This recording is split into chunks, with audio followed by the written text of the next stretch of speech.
전통시대에는 춘추전국시대는 어떤 시대냐? 혼란의 시대다. 그렇게 얘기합니다. 이건 그때는 뭐 윤리도덕도 없고 어쩌고 뭐가 다 질서가 무너져가지고 이제 그냥 한다. 근데 제가 보니까 과학문명이 들어가서 철기문명이 들어오니까 말하면 새로운 질서가 탄생하는 시기죠.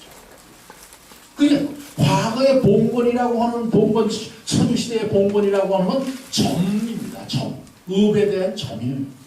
근데 철기가 들어오면서 그 점이 점점 더 영토화해 나가고 그 영토 경제에서 철기문명 경제에서 지는 나라들은 뭐 흡수 합병되는 거죠.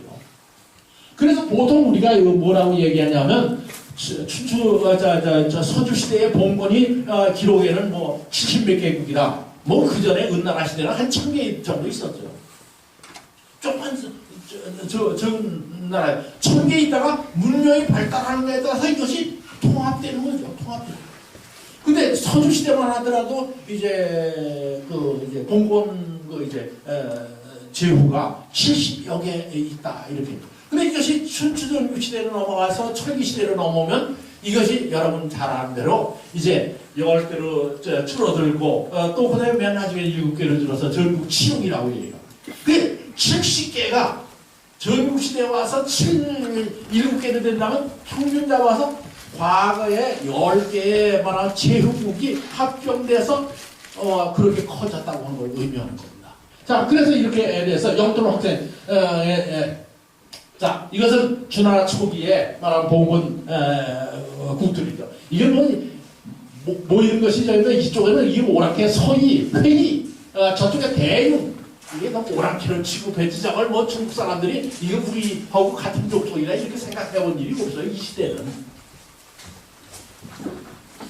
그렇습니다. 그렇게 여기 또 하나씩 그래서 이제 한 1000여 개가 있었다 뭐 그렇게 이름 가지고 얘기하는 사람들이 있습니다만 어쨌든 그 영토의 개념이 없었던 시대. 자, 그러나 춘추시대 이렇게 됩니다. 춘추시대 이렇게 되죠. 가장 중요한 건 밑에 이제 초나라, 그 다음에 저쪽에 진나라, 뭐 곡대 이렇게 해서 여러 나라들로 이제 됩니다. 그 다음에 이것이 이제 전국시대 가면 전국 칠흥이라고 해서 7개 나라였어요. 우리가 뭐 이제 중고등학교 때 이제 지천제 한이조 답이겠죠. 저 진나라, 초나라, 저 꼭대기 우리나라하고 관계 있는 연나라, 그 다음에 제나라, 그 다음에 한위조. 이게 이제 중원 지역에 있는 나라가 3개로 나눠서 한이조 이렇게 하고, 물론 고전에 송나라지, 위나라지, 노나라지, 이쪽만 나라들이 아직도 남아있는 게 있습니다만 거의 국제적으로는 힘을 못 썼기 때문에 이 커다란 나라만 쳐서 전국 치료이라고 얘기를 합니다. 자, 그러면 계속적으로 말하면 1000개의 나라가 합쳐져서 70개가 되고 70개가 합쳐서 7개가 되고 이걸 이 나쁜 놈들 말이야. 그 남이 사는 거 그냥 내버려두지, 천 사람이 사는 거 그냥 내버려두지. 그걸 뭘 자꾸 남의 걸 뺏어서 합쳐. 그렇게 생각하시는 분도 있을 겁니다. 그런데 인간의 여러분은 안 그러시겠죠? 사람의 욕심이라고 하는 게 말이죠. 한도 없고 끝도 없는 겁니다. 요새 이제 미국, 중국, 야단 법석으로 하고 하는데 이 뭘까? 저는 힘의 대결이 아닙니까? 꼭 힘이라고 하는 건 무력의 대결만이 아니고 지혜의 대결이고 정책의 대결이고 무슨 뭐 대화의 대결이고 그런데 그것은 그 대결의 목표는 뭡니까? 자기 나라 이익 찾는 거죠. 그렇지 않습니까? 뭐 우리 편을 듣지 우리 편을 안 듣는지 상관없이 그건 그 나라 이익이죠. 우리 편을 든다고 하더라도 우리를 이용한 그들의 이익이고 우리 편을 반대한다고 하더라도 우리 반대를 통한 그들의 이익입니다. 그 역사가 그렇게 참 공자님 말씀대로 이웃을 사랑하고 예수님 말씀대로 무슨 어떠고 부처님 말씀대로 그 자비를 베풀면서 세상을 살아오지 않았습니다. 하나 거꾸로 얘기하면은 인간이 하도 욕심이 많아서 그 성인들이라도 그러지 말고 어딜게 좀 살아서 자비를 베풀어 사랑을 베풀어 혹시 그런 거 아닌가 모르겠습니다. 하여튼 이렇게 전투대 지붕이 이렇게 됐고, 자, 그래 영통과 시절에 자 요쪽이 이제 저쪽이 이제 춘추 시대 저 770년이거든. 요쪽에 동그란 빨간 거로 동그라미 고금입니다. 요 춘추 시대에 이러한 영토가 지금 파란 줄로 저렇게 늘었습니다. 몇 배 늘었을까요? 뭐 정확히 지금 뭐 저 시절에 정확한 면적을 재는 게 없기 때문에 알 수는 없습니다. 최소한도로 2000년 사이에 4배 내지 5배는 늘어났다 영토가. 그렇게 지도를 갖다 보니까 그렇지 않습니까? 자, 좀 이런 얘기하면 어떻게 생각하실 분들이 계신지 모르겠습니다. 우리나라 고대 사학을 하시는 분들 가운데서 이런 얘기를 하십니다. 우리나라 이제 고조선이 중국의 산동 지역까지 가 있었다. 그런 얘기 흔히 하고 있습니다. 난 뭐 고증해본 일도 없고 그것이 맞는지 틀린지도 장담할 길도 없습니다. 그걸 주장하는 사람들을 보면서 제가 그 마음속에 어떤 생각이 드냐면 우리나라는 망해가는 나라네. 그런 생각이 들어요. 저 주장하면 할수록 우리는 참 희망이 없는 나라다. 전에 1000만 원 가지고 있다가 나쁜 놈들이 뺏어가서 지금 10,000원밖에 안 남았어. 그런 얘기요. 왜 나쁜 놈들이 와서 뺏어갈 때까지 가만히 있었어요? 우리가 줄어드는 역사라고 하는 것을 강조하는 것에 지나지 않는 거다. 그런 생각이 들어요. 여러분들은 어떻게 생각하시는지 모르겠습니다만은 그게 한편으로는 우리 할아버지들이 정말 금송아지가 10마리야. 그래서 넌 지금 어떤데? 할아버지가 그렇게 금송아지 10마리 쌓는 거, 넌 지금 때거리가 없어서 뭐라고 했니? 그렇게 한다면 그 역사가 영광의 역사입니까? 선조들이 금송아지 10마리 가진 게 영광의 역사입니까? 그렇다고 꼭 볼 수는 없습니다. 그래 나쁠 건 없지만은 그걸 지나치게 강조할 건 없다는 거예요. 어쨌든 자, 중국의 역사를 갖다 제가 지금 뭐라고 말씀을 드렸냐 하면은 그 성공의 역사, 그 말이 정확한 말이 어쩐지 모르겠습니다. 성공의 역사 어쨌거나 춘추전국 시대만 가지고 얘기하면 현재 영토가 적어도 4배 내지 5배 정도 늘어간 나라. 그런 나라가 지구상의 역사에 어디 있습니까? 없습니다. 우리는 고구려사가 고구려가 어떻고 그다음에 그 고조선이 어떻고 백을 해왔댔자 현재 줄어든 역사입니다.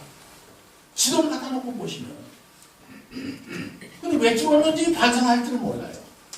그래서 저는 오늘 이제 중국이 왜 저렇게 커졌느냐 하는 얘기를 좀 해보려고 하는 겁니다. 그래서 중국을 제대로 알려면은요, 그럼 어떻게 봐야 될까? 중국을 사방문대 다녀서 본다고 해서 다 알 수 있는 거예요. 요새는 이제 그런 얘기를 합니다.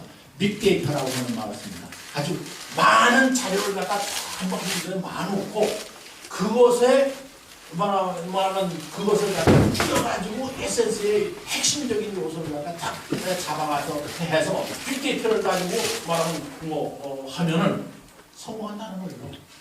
선거에도 그 이용이 되고, 그 다음에 투자에도 이용이 되고, 다 이제 그렇게 빅데이터가 얘기된다. 그럼 중국이 어떤 나라냐 하는 얘기를 우리가 알고 싶을 때 빅데이터가 필요하지 않겠나.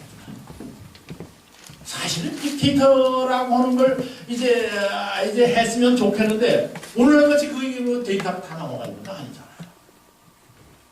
자, 그래서 현재 있는 중국에 있는 자료 이것도 빅데이터 지원을 해야 되겠지만 이것이 2000년의 역사를 가지고 그 2000년의 자료를 가지고 어떻게 꿈틀 그려서 왔느냐 하는 얘기를 현재까지 보려면은 그렇죠? 어떻게 왔느냐 하는 것이 앞으로 어떻게 갈 것이라고 하는 것도 짐작할 수 있기 때문에 우리가 역사적인 빅데이터가 좀 필요하다. 그런 말씀을 이제 드리는 겁니다. 자, 그래서 현재까지 모아둔 거 하여간 전국 시대부터 현재까지 빅데이터는 어디에 들어가 있을까?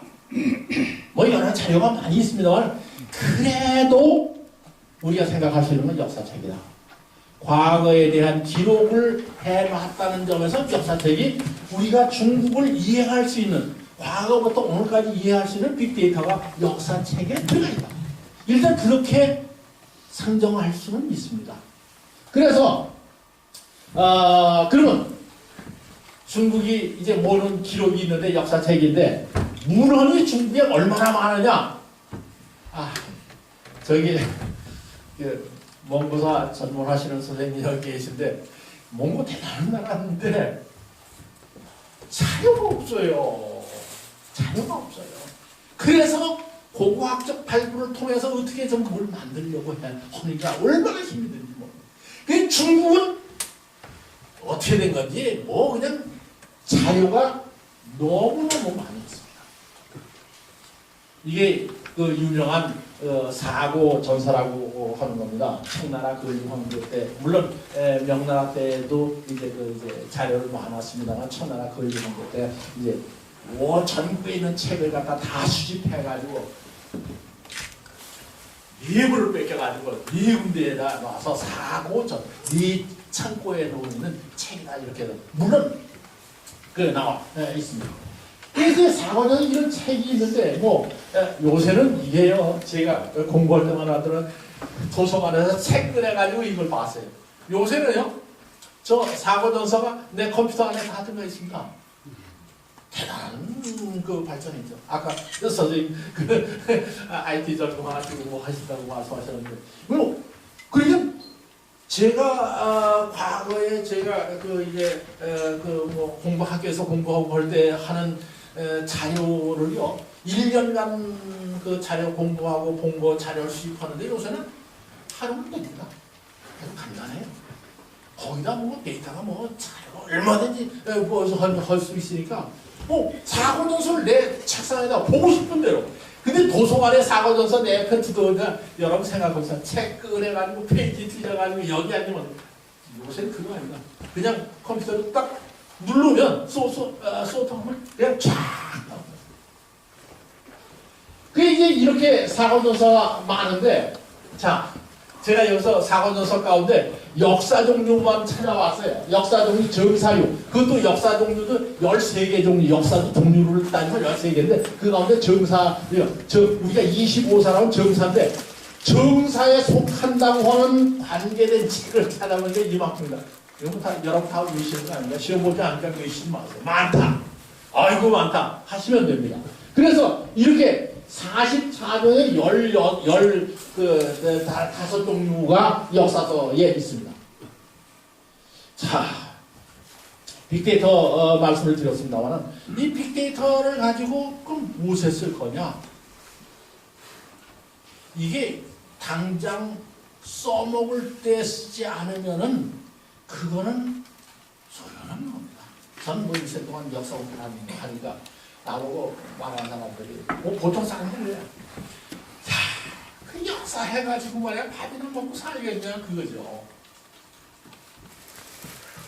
그래서 또 뭘 하냐면 역사 친구들 교수들 가운데 학생들 이런 역사는 말이야 비실용적인 학문이야. 그런 얘기 많이 들으셨죠? 자녀들과 사학과 가다 그 비실용적인 학문 가사에서 언제 밥 먹고 살래? 실용이라는 건 실제 써먹을 수 있는 학문. 그 역사는 실제 써먹을 수 없던 학문이라는 뜻인 거거든요. 비실용적인라고 하는 그렇게 딱. 그래서 제가 그러면 친구들한테 그 써먹을 데 없는 공부를 왜 하니? 미쳤어? 돈 들여서? 어떻습니까? 제 말 맞죠? 역사가 만약 공부를 해서 써먹을 데 없는 비실용적인 걸 보면 그만두고 써야 돼요. 이 지구상에서 없어져야 마땅한 겁니다. 왜? 사람들이 그렇게 바보가 아니에요.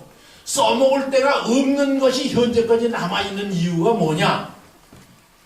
보통 사람이 잘 몰라도 그래도 어딘가 써먹을 게 있다고 생각하기 때문에 그 많은 돈을 들여서 저런 책들을 써놓는 겁니다. 그렇잖아요. 그 써먹을 데 없는 역사책을 왜 저 사람들이 그렇잖아요. 물론 그 쓰는 사람들이야 돈을 많이 못 먹어서 쌀밥 못 먹고 보리밥 먹고 보리밥 못 먹어서 죽 먹었을지는 몰라요. 그럼에도 불구하고 어쨌든 죽이라도 먹고 살면서 그걸 써놨잖아요. 그건 자기 취향이니까. 그럼에도 불구하고 죽이라도 그 쓰는 사람한테 좋다는 거예요. 역사가. 그런데 우리가 비실용적인 학문이라고 얘기하는데 저는 강하게 반발합니다. 내 친구들한테도 마찬가지예요. 왜 그러냐? 영종과 신종 얘기를 하려고 그런 거예요. 영종은 송나라 때 이제 황제고 그 아들이 신종이고